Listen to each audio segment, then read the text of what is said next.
Amen. Que Dieu soit béni. Amen. Avec la prière, ça devient possible. Amen. Merveilleux. Amen. Nous allons prendre Matthieu 15. Nous allons mettre de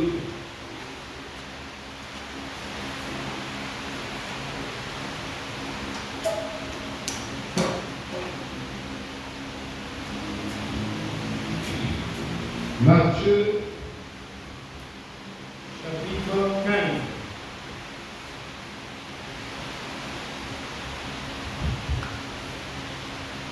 Matthieu chapitre 15, verset 21. Jésus étant parti de là, se retira dans le territoire de Tyr et de Sidon. Et voici une femme cananéenne qui venait de cette contrée. Lui cria: aie pitié de moi, Seigneur, fils de David. Ma fille est cruellement tourmentée par le démon. Il ne lui répondit pas un mot. Et ses disciples s'approchèrent et lui dirent avec insistance: renvoie-la, car elle crie terriblement derrière, elle crie derrière nous. Il répondit: je n'ai été envoyé aux brebis perdues de la maison d'Israël. Mais elle vint se prosterner devant lui, disant: Seigneur, secours-moi. Il répondit: il n'est pas bien de prendre le pain des enfants et de le jeter aux petits chiens. Oui, Seigneur, dit-elle, mais les petits chiens mangent les miettes qui tombent de la table de leur maître. Alors Jésus lui dit: va, ta foi est grande. Amen. Qu'il te soit fait comme tu veux. Amen. Et alors même, sa fille fut guérie. Amen. Alléluia. Amen. Seigneur, ajoute beaucoup de bénédictions à cette lecture de la parole et que cette parole qui est sortie de ta bouche ne retourne jamais à toi vide, mais qu'elle accomplisse les vœux de ton cœur dans chaque vie, dans le nom de Jésus. Amen. Oh là là, quelle leçon nous avons ici. Alléluia. Nous avons vraiment une grande leçon et nous disons que nous sommes en train de parler sur la prière persévérante. Et mon frère, il y a beaucoup de qualités de prière, mais je crois que l'Esprit nous a amené beaucoup plus sur la prière persévérante. Et aujourd'hui, nous allons parler, en parlant de la prière persévérante, nous allons parler du travail de l'âme. Le travail de l'âme. Amen. La prière persévérante, et nous allons pris une pensée que nous allons essayer de développer. La pensée que nous allons développer ce soir, c'est le travail de votre âme. Et maintenant, c'est très important, mon frère, ma soeur, de comprendre toutes ces choses. C'est très important de comprendre toutes ces choses. Et nous rappelons ceci dans notre enseignement. Frère Malan dit le mot persévérer.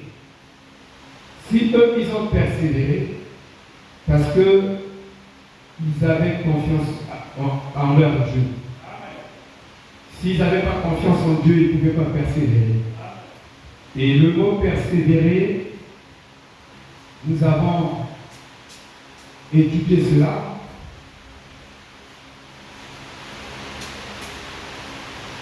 Nous croyons que la Bible est la parole infaillible de Dieu. Nous croyons qu'elle est l'entière révélation de Jésus-Christ, qui se révèle dans l'Ancien Testament par les prophètes. Dieu qui se fait connaître à travers son Fils, Jésus-Christ. Et en lui, la plénitude de la divinité habitait corporellement. Il a été crucifié pour nos péchés, il est mort, il a été enterré, et il est ressuscité le troisième jour. Il est monté au ciel. Comme on a dit, il est ressuscité le huitième jour. Or, le chiffre 8, il dit que c'est le chiffre de l'éternité. Et quand vous voyez le chiffre 8, c'est l'éternité. Donc, c'est un commencement. Il n'y a pas de commencement, il n'y a pas de fin, parce qu'il y a une rotation. Quand vous prenez 8, vous avez deux cercles presque qui sont droits. Donc il y a ce cercle-là qui fait ça, il dit c'est le chiffre 8, c'est le retour au commencement. Et il appelle ça un chiffre de l'éternité. Il dit que si les gens ont persévéré d'après le dictionnaire Webster, parce que le mot persévérer est différent du mot décourager. Dans le contraire de persévérer, c'est le découragement.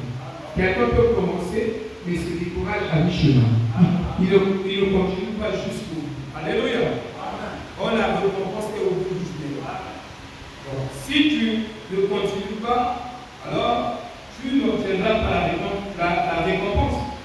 Et Jésus a dit, vous qui allez persévérer avec moi jusqu'au bout, vous aurez la récompense.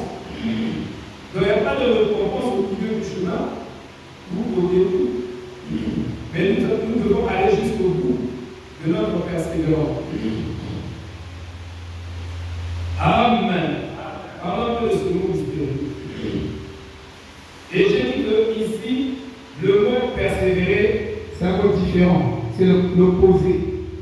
Le décourager, se décourager. Dangereux, j'irai. Quand vous commencez à chercher le lit fleuri de facilité, vous êtes sur le point de sortir de la route. En fait, quand nous aimons la facilité, donc Dieu donne la facilité, nous, on quitte le boulot, on vient en dehors, et on se réveille, on fait une prière raisonnée, une prière de 15 minutes, de moins de 15 minutes. Ça, c'est la facilité. Alléluia. Et quand nous cherchons cette facilité, nous sommes en train de sortir du chemin. Ne nous attendons pas à des grandes choses qui vont nous arriver. Parce que Dieu, il doit avoir des vrais enfants qui sont nés de nouveau et baptisés du Saint-Esprit. Il dit, j'aime ce vieux poète. Dois-je aller au ciel sur un lit fleuri de facilité pendant que les autres ont combattu pour gagner le prix et ont navigué sur les océans en son mot? Non, je dois combattre si je dois gagner. Augmente mon courage, Seigneur. Et encore, un autre poète, avec des poètes que Dieu connaît. C'était un poète. Alléluia. Et un poète a des réflexions très profondes. Il ne pense pas comme tous les communs de mon père. Quand il prend un sujet, il va loin avec ce sujet, très profondément. Alléluia. Et encore, un autre poète qui nous a dit ici, un homme des paroles et non des actes est un jardin plein de mauvaises herbes. Quelqu'un qui ne fait que dire, il ne passe pas à l'action, c'est un jardin plein de mauvaises herbes. Alléluia. Oh là là. Et il était à Londres, en Angleterre. Il dit, il a vu un poète qui a écrit un poème de la vie. Il appelle ça le poème de la vie. Et je pensais à son poème. Frère Branham prend le poème écrit. C'était pas un fait du message, mais c'était un homme inspiré. Dieu a inspiré des poètes. Et quand Frère Branham prêche, il répète dans ses prédications certains poèmes que Dieu a inspirés aux hommes. Alléluia! Que lui-même il a pris de son propre gré et il a mis des inspirations en eux. Et ils ont chanté de la part du Seigneur parce que Frère Branham nous enseignait que tout homme, Dieu amènera toute la création à reconnaître son Créateur. Voilà. Donc il dit, dans son poème, il dit, ne me racontez pas des nombres tristes. La vie est simplement un rêve vide. Le poète a dit ça. Que la vie est un rêve vide. Et c'est pas vrai. Je vous dis que c'est pas vrai. Frère Branham corrige ça. C'est seulement, si la vie est un rêve vide, ça signifie que la vie égale à manger, boire et se réjouir. C'est ça un rêve vide. Alléluia. Il dit, et l'âme est dans le sommeil de la mort, et les choses ne sont pas ce qu'elles paraissent. la vie, Frère Branham dit, est plutôt réelle. La vie est plutôt sérieuse. La vie est plutôt ordonnée de Dieu. La vie n'est pas un hasard, la vie est prédestinée. Quelque chose qui est prédestiné ne peut pas être quelque chose de vide. Quelque chose qui est prédestiné à une substance. Et il y a des églises qui n'ont pas de substance. Et dans la caractéristique de la bête, qui a sept corps, cette bête n'a pas de substance. C'est-à-dire, l'église catholique n'a pas de fondement. Et toute chose qui n'a pas de fondement, la chose n'a pas de substance. Et Frère Branham dit que quand vous avez la foi, vous avez la substance des choses que vous demandez. Donc si j'ai déjà la foi en moi se trouve le travail. Donc mon problème c'est d'avoir la foi. En moi se trouve déjà une bonne éducation.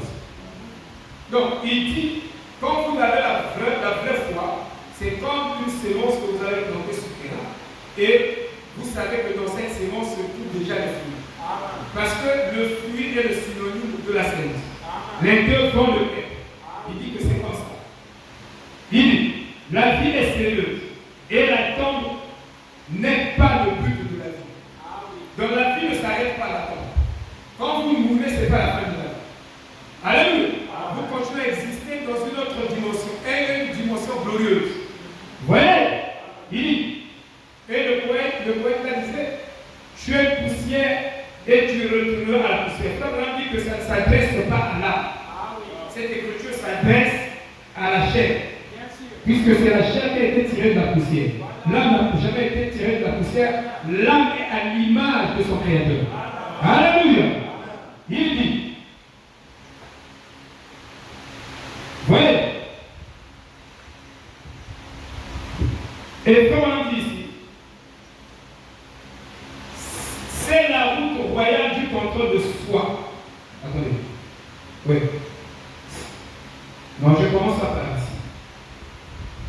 Nous souhaitons tous une amélioration sur nos circonstances. Mais cependant, nous sommes si peu disposés à nous améliorer nous-mêmes. Donc, en réalité, le succès dans ta vie est proportionnel au caractère que tu atteindras en Christ. Donc, ton succès dépend de ton caractère. Si tu n'as pas un caractère véritable, tu n'auras pas un succès proportionnel à ce caractère que tu as réalisé. Vous voyez? Et je dis que c'est très sérieux. Ce n'est pas de la blague. Il dit, mais cependant, nous sommes si peu disposés à nous améliorer nous-mêmes. Et c'est la raison pour laquelle nos circonstances ne changent pas. Donc les circonstances de ta vie depuis 2000 jusqu'à 2026, ça ne change pas. C'est les mêmes circonstances. Les circonstances, c'est avec lui.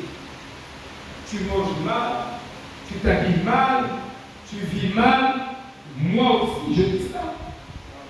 Mais tant que nous n'allons pas accepter la crucifixion de nous-mêmes, nous n'atteindrons jamais des sommets de la bénédiction ou du bonheur ou de la gloire que Dieu a donné à tous.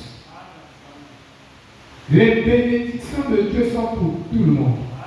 Et tout le monde a le droit de vivre bien. Tout le monde a le droit d'avoir une belle voiture, venir à l'église dans les conditions meilleures, écouter la parole dans les conditions meilleures. Tout le monde prêchait dans les conditions qui chantaient Dieu. Tout le monde a ce droit-là, ce privilège-là. Pourquoi vivons-nous en dessous de nos privilèges? Pourquoi? Parce que nous n'avons pas de caractère qui peut persévérer jusqu'à obtenir ce que Dieu nous a donné. Alléluia.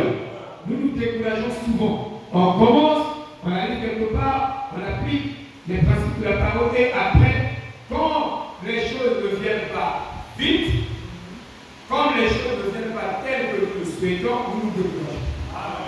Oui, le découragement rentre. Mais même si les choses ne viennent pas telles que nous le souhaitons, même si les choses ne viennent pas vite, il a dit persévérer. Alléluia. Parce qu'il y aura toujours la récompense au bout du tunnel. Voyez-vous? Oh, il dit. Si nous reculons de la de soi-même, nous n'accomplirons jamais le désir de nos cœurs. Dieu a dit qu'il va nous donner le désir de nos cœurs. Mais il y a une condition. À condition que tu ne recules pas de la crucifixion de toi-même. Si vous ne présentez pas les Écritures comme ça, frère Sylvain, vous avez là formé des gens qui ne sont pas établis. Parce qu'ils ne sauront pas comment fonctionne cette Écriture. Dieu, tu nous as dit que tu nous donneras le désir de notre cœur. Donne le désir de notre cœur. Mais oui, mais tu recules devant la crucifixion de toi-même. Donc tu n'atteindras pas les désirs de ton cœur. Et tous ceux-là qui veulent sortir de la pauvreté doivent se crucifier d'abord eux-mêmes. Doivent atteindre un caractère qui est proportionnel à la richesse. C'est pourquoi je vous dis que quand nous parlons de la prière, en réalité, en présentant l'enseignement sur la prière, vous ne pouvez pas dire la prière, c'est la clé qui ouvre tout et puis simplement comme ça. Non, c'est faux. Parce qu'il y a beaucoup de choses à apprendre qui sont liées à la prière que la prière elle-même. C'est ce que la Bible nous dit. Nous avons tous les écritures de Bible qui soulignent ça.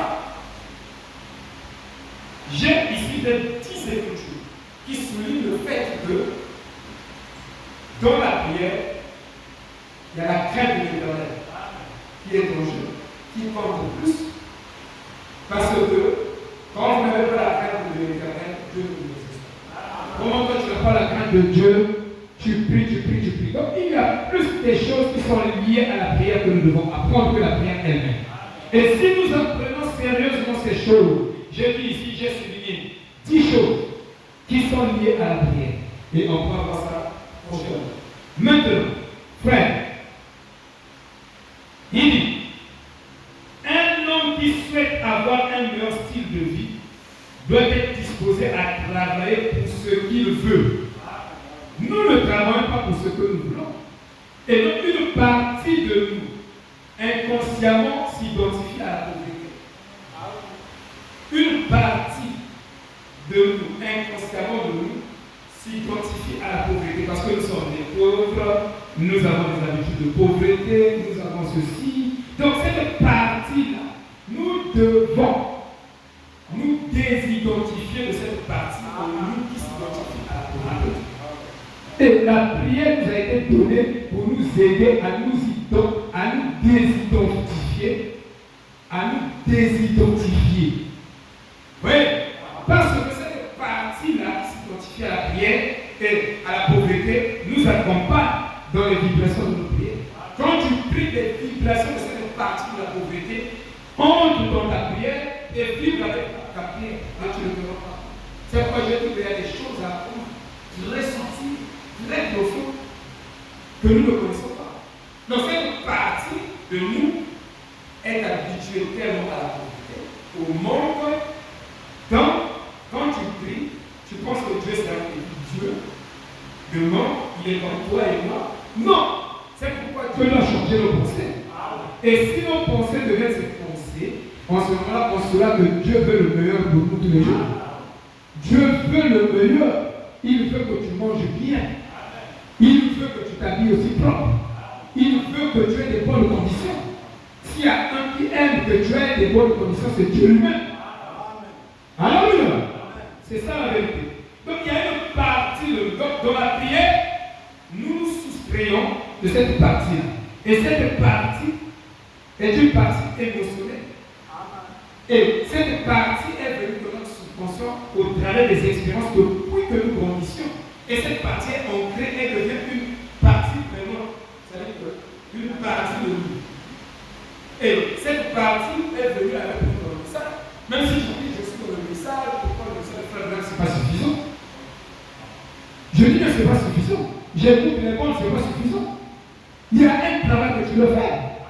Et si tu ne fais pas ce travail-là, tu ne vas pas te détacher. C'est-à-dire que la partie-là ne va pas partir. Il faut que la partie-là se désidentifie avec toi. Et que la partie subconsciente de toi s'identifie avec les promesses de Dieu. Et quand tu pries, il y a deux moteurs en toi. il y a la partie inconsciente, il y a la partie consciente. Les deux travaillent. Donc, frère, madame dit, si ce que vous pensez, c'est ce que vous dites, il dit, et la pensée et la parole travaillent dans le même canal, il dit, vous aurez des miracles dans vos prières. Mais si ma pensée travaille en dehors, ça veut dire quoi? Ma pensée et ma parole, et la parole que je prononce dans ma prière, sont opposées, sont perpendiculaires. La prière ne sera pas juste. C'est pourquoi nous faisons beaucoup de prières que nous ne pensons pas réellement. Normalement, tu dois penser et puis parler. Le contraire n'est pas vrai. Alléluia. Oui. Il dit, un homme qui souhaite avoir un meilleur style de vie doit être disposé à travailler pour ce qu'il veut. Tu veux être riche, mais tu ne travailles pas pour que tu sois riche. Tu veux avoir de l'argent autonome et indépendant. Non, tu veux l'avoir dans un lit fleuri d'aisance. Non. En économie, on appelle un chômage classique. Les classiques, tous les auteurs classiques disent qu'il n'y a pas un chômage volontaire. Il n'y a pas un chômage vrai, réel comme ça, dans la société. Il dit que s'il y a des chômeurs, parce qu'ils se sont obstinés, ils se sont retirés eux-mêmes sur le marché de l'emploi. Parce que quel que soit le prix du travail, tu dois négocier. Tu peux commencer avec un petit salaire et tu termines avec un haut salaire. Tous ceux-là qui ont des salaires de 3 millions, 2 millions, ils ont commencé avec des petits salaires. Vous comprenez? Mais toi, quand tu as la licence, quand tu as le doctorat, quand tu es gros, et puis tu ne peux pas accepter un salaire de 100 000. Tu dis non, ce n'est pas dans ma catégorie. Oui, pas ta catégorie. Tu préfères chômer que le travail d'avoir un petit revenu. Tu peux résoudre 2 ou 3 problèmes. Mais Dieu, il a promis payer le travail de vos mains. Il dit qu'avec le bâton de Moïse, je ferai des miracles. Je te ferai sortir de la pauvreté. Seulement avec un petit travail. Il y a des frères qui font le pain. Mais Dieu bénit les mains. Il bénit ce commerce-là. Ils sont des fleuristes. Seulement les fleuristes. Dieu les élève. Et ils achètent des voitures. Vous voyez, ils voyagent. Alléluia. Voilà. Trop de personnes veulent vivre plutôt au niveau de la pauvreté le plus bas et souhaitent qu'elles puissent s'élever au-dessus de ça. Et cependant, elles sont personnellement peu disposées à faire quelque chose au sujet de leurs conditions. Autrement, elles ne font que s'affliger, se plaindre à ce sujet. Vous avez raison d'être ce que vous êtes, parce que vous n'appliquez pas la loi divine de la richesse, qui est s'aimer et récolter, et tu sèmes beaucoup, tu récoltes beaucoup. Et on n'a pas dit que c'est la terre, c'est cette couture qui te donnera la richesse exponentielle. Mais c'est la dernière couture. Frère Madame dit que là où je pose mon pied, il dit quel que soit je sème. Il dit que je sème partout parce que je ne sais pas là où ça va germer. Mais si je me donne un maximum de chances de s'aimer, je sème ici, je sème ici, je sème ici, je sème ici, si je peux s'aimer 1000 places, il y aura quand même une place où mes semences vont germer. Mais quand tu cherches le travail, tu as déposé le dossier ici, tu dors. Tu dis j'ai contre la foi. Et la foi, tu connais pas manipuler la foi. On t'a dit qu'on manipule la foi comme ça. Mais il faut s'aimer beaucoup. La foi te dit ça. Alors, tu t'arrêtes à mi-chemin. Continue à chercher. Qui cherche trouvera. Continue, ne te lasse pas. Travaille, ne te lasse pas. Alléluia. Va toujours de l'avant. Ne recule plus, mon frère. Amen. Oh là. Autrement, elles ne font que s'affliger à ce sujet. Vous avez raison d'être ce que vous êtes. Ce que vous allez s'aimer, c'est ce que vous récoltez dans votre vie. Si vous s'aimez beaucoup, vous récoltez beaucoup. C'est pourquoi s'aimer partout. Parce que vous ne savez pas là où vous allez s'aimer parfois. Il y a une bonne terre là-bas. Tu ne sais pas. Faites du bien. Beaucoup de bien.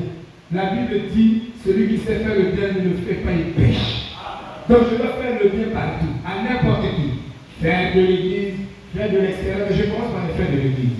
Parce que charité bien ordonnée, dit frère Branham. Il a dit ça dans le théorie. Charité bien ordonnée commence par soi-même.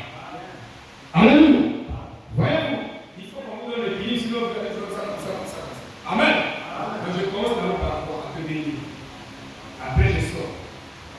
Vous n'aurez pas une famille unie par un coup de bâton magique. Au moins, et la femme, on se comprend. Hein? Mbalakata comme ça, vous comprenez. Il faut une communication. Toi et ta femme, vous ne communiquez pas. Donc, vous ne prenez même pas, dans la journée, vous n'avez même pas 5 minutes ou 15 minutes à se parler, à se dialoguer. Donc, tu reviens du boulot, tu viens, tu montes à table, tu manges, tu finis. Chérie, tu as mangé la nuit? Oui. J'ai mangé la nuit, tu vas dormir. Et puis tu te réveilles demain matin, tu recommences le cercle vicieux de l'isolement. Je dis bien le cercle vicieux de l'isolement. Hein? Les économistes disent qu'il y a des tests qui marchent. C'est-à-dire que vous avez trop de produits, mais le marché n'a pas la capacité d'absorber tous les produits. C'est pourquoi il parle de cercle vicieux. Les notions de cercle vicieux. Donc, vous avez contrôlé, vous avez monté ici, tout. Donc, il y a des barrières, il y a des embargos. Donc, vous vous isolez de votre femme. Et vous croyez que vous aurez une famille unie. Vous ne causez pas avec vos enfants. Vous venez, vous êtes un papa dictateur, une maman dictatrice. Quand vous venez, est-ce que tu as fait ce que je t'ai demandé? C'est seulement ça. Tu demandes des comptes à tout le monde et puis pouf. Amen. Espèce de cochon. Alléluia. Il n'a pas la révélation du mariage. Probablement, le mariage est une révélation. Ta femme est un autre toi-même. C'est un jumeau astronomique, si vous voulez. Alléluia. Est-ce que vous me suivez? Amen. Voyez, vous n'aurez jamais une famille unie par un simple coup de chance. Un hasard. Et ils sont unis, ils se comprennent, tout ça, non. Il y a un travail de fait. Les deux prient ensemble.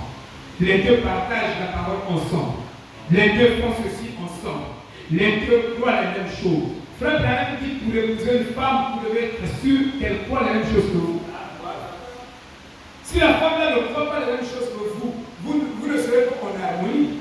Il dit le mariage pour vous, ça sera une distraction. Parce que lui, il voudrait ceci. Toi, tu voudrais cela. Voilà. Vous n'allez pas marcher dans le même sens.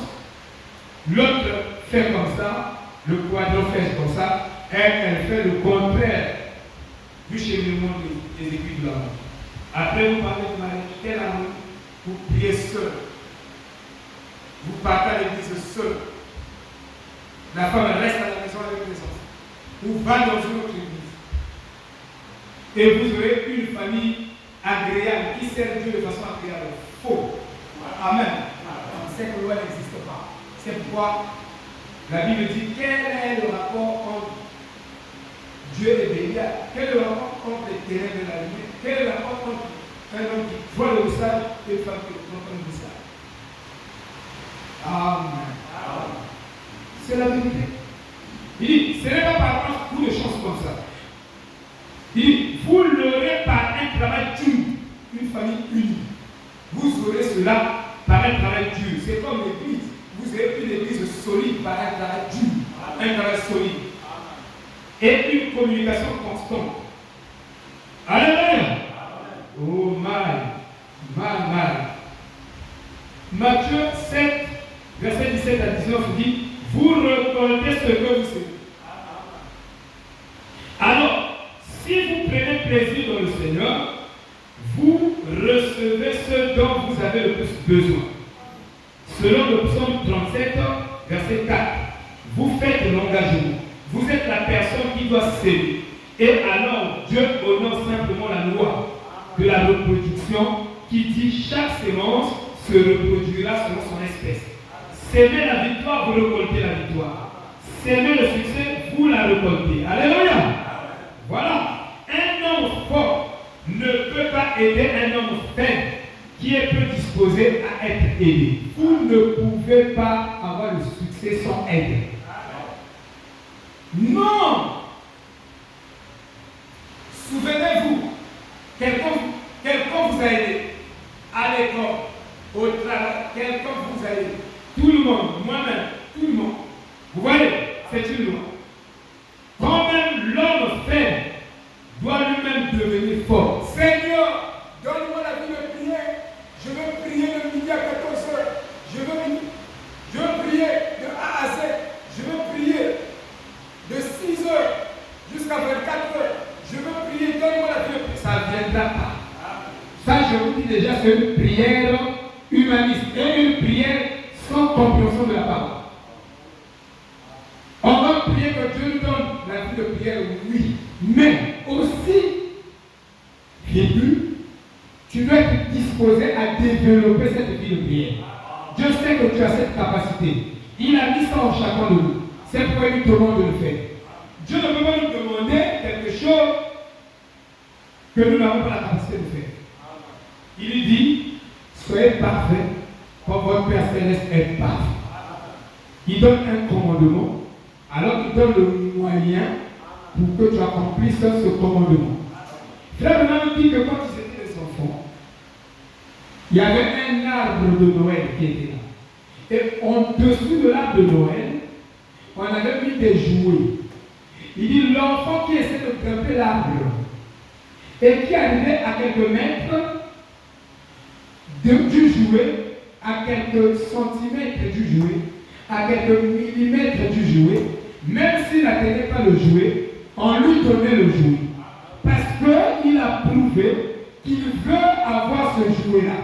Quand tu demandes la vie de prière, puis tu vas, tu croises les bras. Mais commence. Si tu veux la vie de prière, ça va. Tu vas exprimer cela par tes actes. Ce n'est pas selon les théories. Si réellement tu as la vie de prière, tu vas t'efforcer à vouloir prier. Tu vas t'efforcer à se lever. Même si tu es fatigué, tu pries. Parfois, tu vas prier, tu veux prier 1 heure. Tu pries seulement 5 minutes, tu dors. Tu te réveilles. Oh, c'est vrai, je veux prier 1 heure, mais j'ai seulement prié. Tu continues à insister. Dieu veut ça. Que c'est vrai qu'il a vraiment la vie de prière. Vous devez démontrer ça à Dieu. C'est là que je veux le Saint-Esprit. C'est là que donne-moi le baptême du Saint-Esprit. Tu n'es pas disposé. Si tu as besoin du baptême du Saint-Esprit, tu seras ici.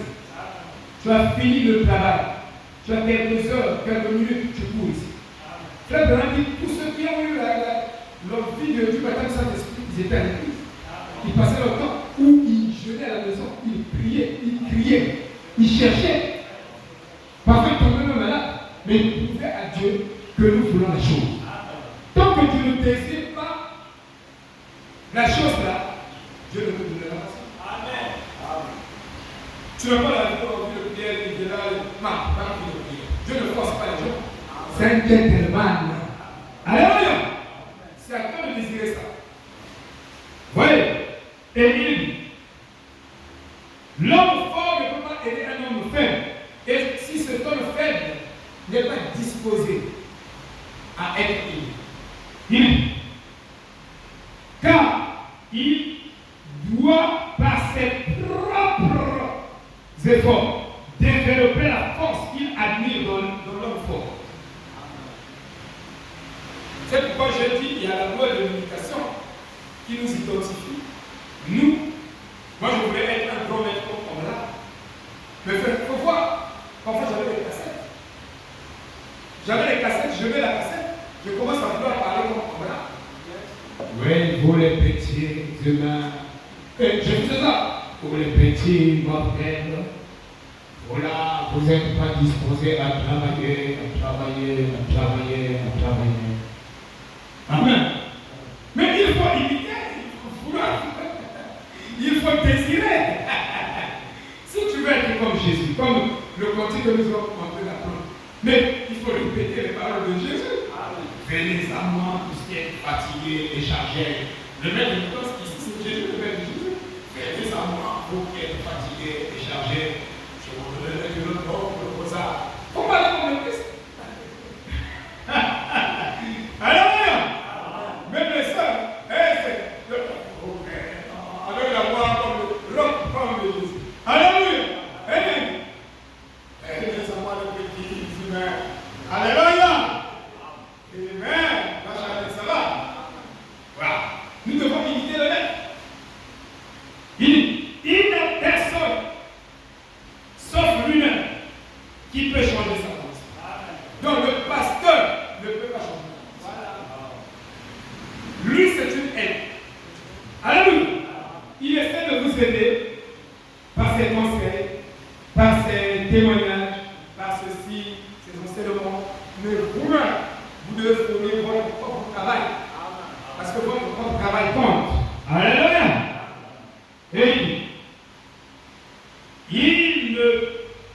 il ne peut que s'élever, conquérir et accomplir en mettant en valeur ses pensées. Il ne peut que rester faible, méprisable et misérable en ajournant de mettre en valeur ses pensées.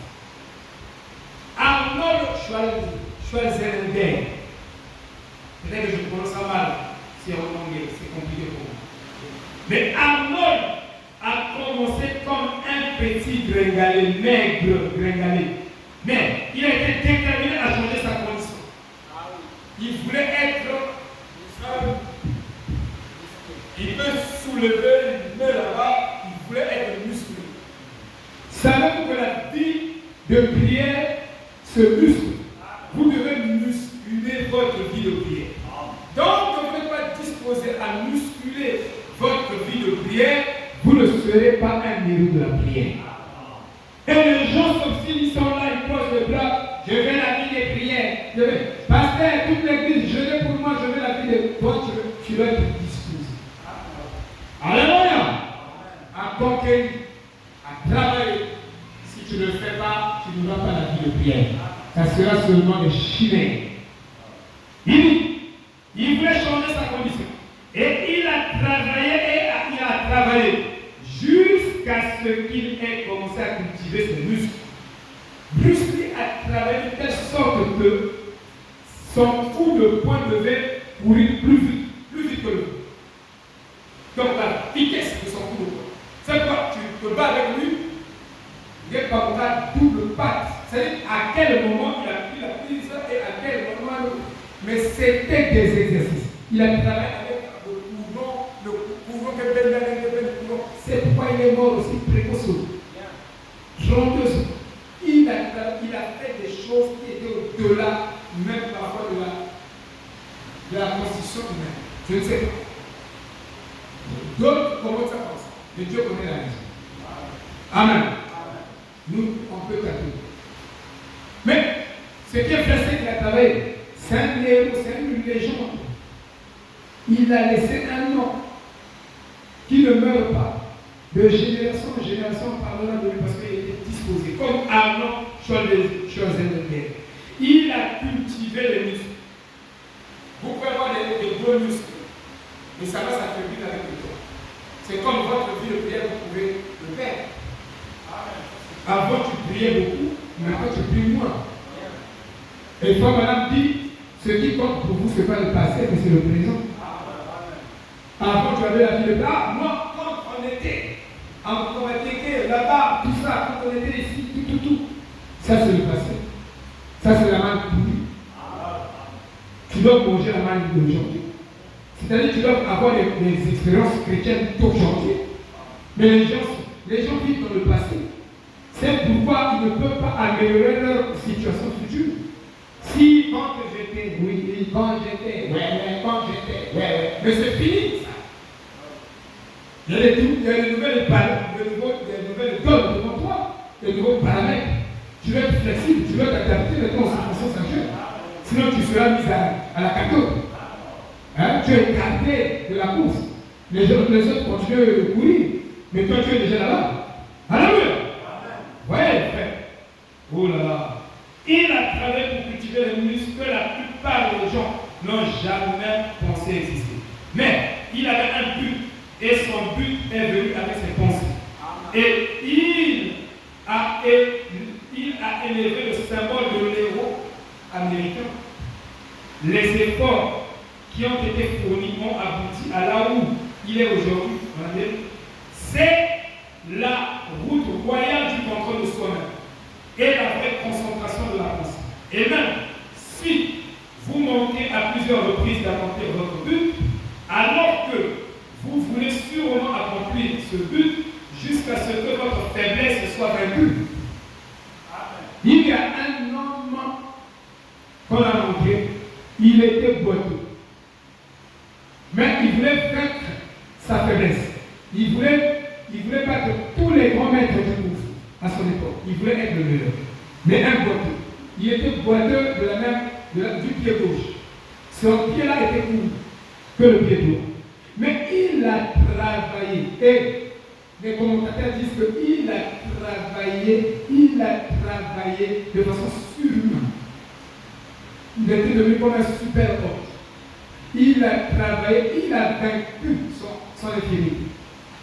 C'est pourquoi je vous ai dit, ce qui compte dans l'homme, ce n'est pas les membres de son corps. Ce qui fait la valeur de l'homme. Alléluia. C'est son côté mental. Il a travaillé. L'homme, celui qui a déclenché le réveil de Souda, c'était une bombe. Il avait un œil ou deux foutus. Mais c'est lui qui a bouleversé le monde. J'ai son témoignage. Vous voyez? Amen. C'est pourquoi les gens se jugent. Jésus disait, ne jugez pas l'homme par les apparences. Parce que les apparences sont trompeuses. Bien que les apparences, quelque part, sauvent aussi. Alléluia. Mais elle est trompeuse, trop souvent. Vous voyez? Donc il faut bosser, frère. Il faut aller quand je suis chrétien, je prends le message, c'est déjà un passeport. J'écoute et moi c'est un passeport, c'est faux. Je veux m'en faire. Hein? Tu vas en faire. Il dit, même si vous n'arrivez pas à atteindre le but final, mais au moins vous aurez, par ce travail, ce dur labeur, vaincu des milliers de faiblesses dans votre vie. La force du caractère que vous y gagnerez sera la vraie mesure du succès. Il dit, et cela formera un nouveau point de départ pour la puissance future et le triomphe futur. Donc, regardez simplement Thomas Edison. Il a essayé presque 10 000 fois d'inventer une ampoule qui s'allume. 10 000 fois. 10 000. Mais toi, tu ne peux pas faire un travail que tu peux répéter jusqu'à ce que tu arrives au résultat 20 fois. Et Frère Branham dit que l'esprit de l'homme aujourd'hui est tellement paresseux que l'homme n'aime pas la répétition. Quand tu le répètes la même chose, il se fatigue. C'est comme Israël. Nous sommes fatigués de la manne là. Nous sommes fatigués. On préfère les oignons d'Égypte. On préfère les ceci d'Égypte. Non. La loi royale de la réussite, c'est la répétition. Il faut aimer la répétition et la même des sciences. Amen. Je vous dis la vérité. Si vous répétez, vous répétez.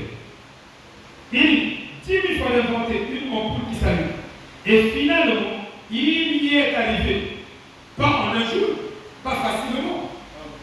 C'est comme le chef de Michael. Il faut vraiment dire que je pense au Dieu là-bas. Beethoven.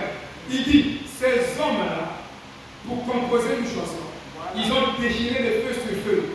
Allez voir dans leur poubelle, beaucoup de notes, ils ont déchiré. Jusqu'à ce qu'ils ont produit les chants des oiseaux. Ils ont reproduit ça sur leur guitare, leurs instruments musicaux. Comme on chante des oiseaux, ils ont repris ça dans leurs chansons. Mais c'était pendant un jour. Il dit même quelle honte pour voir la vision matérialisée de Moïse dans le bois. il a travaillé, il a peiné. Parfois, il pouvait travailler toute la journée sans même un bout de pain. Mais il avait un but d'accomplir. Et le chrétien aujourd'hui vit son but. Voilà. Tu es chrétien, tu n'as pas de but. Tu viens à l'église, tu n'as pas de but. Une église qui n'a pas de projet. Vous n'êtes pas une église, fermez l'église, vous pouvez même l'attaquer de la projet. Vous pouvez réaliser ici quoi. Amen. Alléluia. C'est comme quand je vois notre soeur Stella. C'est la sœur était un homme. Peut-être que c'est elle qui devait être, peut-être que c'est elle qui devait être le Dieu de charité de cette église. Parce qu'elle a trop de projets. Surtout pour l'église. Amen. Tant que tu n'as aucun projet pour l'église, le projet de l'église, il va falloir voir par là. À la maison, si tu n'as pas de projet, ni sur toi-même, ni sur les enfants. Donc, tu écoutes la parole, tu vas, tu dors. Tu te réveilles, un moment à l'église, humoriste. Quelqu'un humoristique. Amen. Amen. Projet à gagner ou bien. Amen. Il a essayé presque 10 000 fois d'inventer une ampoule qui s'allume et finalement il y est arrivé. Pour changer la direction de notre esprit, c'est pas facile. Notre esprit, même quand vous voyez un enfant est confié, l'épilepsie, tout ça, il faut changer la direction de son esprit. Donc il faut travailler pour tourner son esprit. Donc il faut travailler spirituellement pour prendre son esprit de par l'esprit à l'esprit. Et à la direction. Parce que là-bas, il reçoit des influences négatives. Pour qu'en tournant son esprit, vous tournez son esprit vers Christ. Et une fois Christ l'influence, ces esprits-là ne peuvent plus l'envoyer. Alléluia. Mais c'est un travail tout, ça dure la tête. Hein? Il dit. Et finalement, mais qu'en était-il s'il s'était arrêté à 9,99 essais? Edison aurait pu être découragé. On aurait découragé ou découragé à la fin de chaque jour, mais il devait être découragé à la fin de chaque jour. Mais chaque fois, il est revenu là-dessus. Et le D, on aurait exprimé le décourage. D. On aurait manque de courage. Donc le décourage. D. Il dit, de là, c'est manque de courage. Son est simplement aller. Le mot découragé vient de deux mots. Qui veut dire perdre votre courage. Ne soyez pas découragé. Soyez courageux. Soyez plein de pensées. Et ayez un but dans votre cœur. Peu importe ce que vous êtes. Il dit, ce que vous êtes mis dans votre tête, quel que soit le projet, alors finissez-en. Ne commencez pas, ne vous arrêtez pas le chemin. Après, nous ne sommes pas créés. Il dit, après, nous ne sommes-nous pas créés à l'image de notre Père? Et n'est-il pas l'auteur et le consommateur de notre foi? N'est-il pas dit, ce que j'ai commencé en vous, je l'accomplirai jusqu'à la fin? Voyez? Et 2 Timothée 1,12.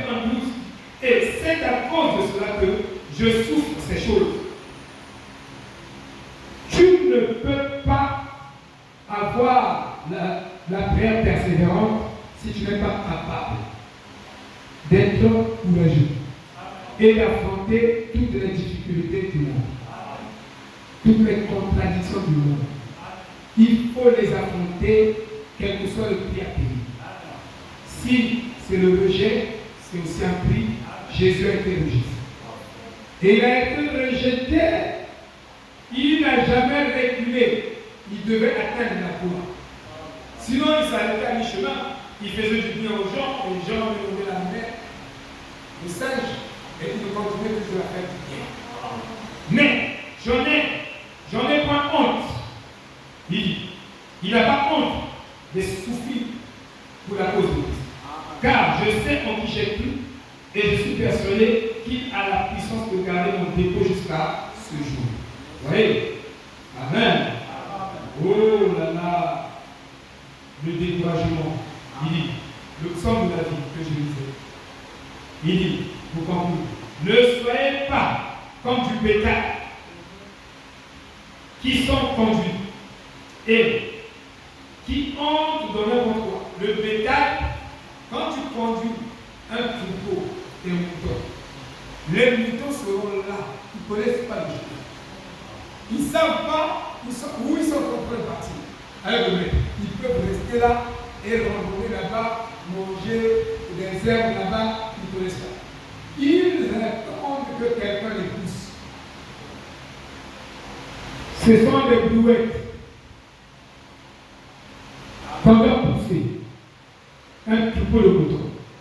Et il y a des chrétiens, si on ne les pousse pas, ils ne vont pas bouger. Si on ne les bouscule pas, s'il n'y a pas une petite pression sur eux, ils vont rester là paresseux une année, 2 ans, ils ne feront rien. Ça, c'est la paresse. Amen. Et ceux-là ne seront jamais des héros dans le conflit ou dans la disette. Vous savez qu'un vrai héros est capable, alléluia, de produire une sagesse avec la sang. Ça dit, vous le donnez quelque chose de ruiné, il va bâtir, il va construire, il va élever un chemin. Le pasteur Albert nous a donné une église de mort. C'est-à-dire, on appelait notre église une pocherie dans le cadre. Alors là, l'église avec des mètres, 4 000 Zolambou. Exactement comme une Zolambou. Mais aujourd'hui, nous avons une église en paix. Alléluia. On n'a pas fini là, on continue. Donc, vous devez être capable, comme Christ, de bâtir sur les ruines. C'est-à-dire, on vous donne une famille ruinée, une église ruinée, mais une église délavée, une église qui n'a pas de force, et vous, par vos prières, par votre consécration, vous donnez la force à cette église.